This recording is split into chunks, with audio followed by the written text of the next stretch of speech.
सबा का मौज़ कोई नसीहत और हमारे स्टूडियो की तरफ से आप पैगाम फरमाएं।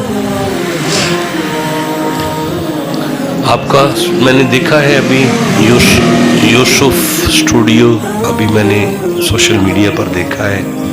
आप माशाल्लाह से दीन का बड़ा काम कर रहे हैं और मेरी दुआ है कि अल्लाह पाक आपको इसमें इस्तिकामत भी अता फरमाए और बरकत भी अता फरमाए। शाह साहब, रमज़ान के इस्तकबाल के हवाले से आप कुछ इरशाद फरमाएं। देखें जी, लफ्ज़ रमज़ान जो है ये कुरान का लफ्ज़ है, सुभान अल्लाह, लोहे महफूज से उतरा हुआ ये लफ्ज़ है। सुभान अल्लाह, हज़रत जबरील इसे लेकर आए हैं और मुस्तफ़ा करीम के कल्बे अत्थर पर उतरा हुआ ये लफ्ज़ है। सुभान रा मीम ज़ुआद या दुआद, ये इसका मादा इश्तिकाक है।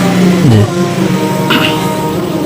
वैसे तो इसके बड़े मफ़ाहीम हैं, सुभान लेकिन एक मफहूम इसका खरीफ की बारिश सुभान रमज़ान कहते हैं। अच्छा, ये अब ज़िम्मेदार तबका हमें बता सकता है कि खरीफ की बारिश का क्या माना होता है।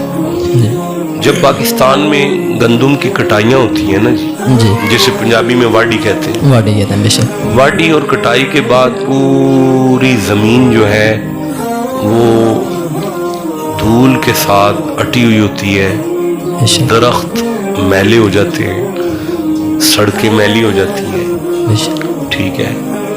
अच्छा, कुदरत की तरफ से उसके बाद एक बारिश आती है सुभान जो इस धरती का मुंह दोबारा से धो देती है। बेशक, तो ये लफ्ज़ रमज़ान का माना है। सुभान, क्या यानी रमज़ान कुदरत की उस बारिश का नाम है सुभान अल्लाह, कि इंसानी कल्बी ज़मीन सारा साल गुनाह कर कर के जब धूल से भर जाती है, गदली हो जाती है, तो साल बाद अल्लाह की रहमत की एक बारिश उतरती है क्या बात जो है, क्या 30 दिन गुजर जाने के बाद सुभान मोमिनों की कल्बी ज़मीन को एक दफ़ा फिर से तरोताज़ा कर देती है। सुभान अल्लाह, सुभान, तो बदनसीब शख्स होगा वो जो इस बारिश के बाद भी मैला रहेगा।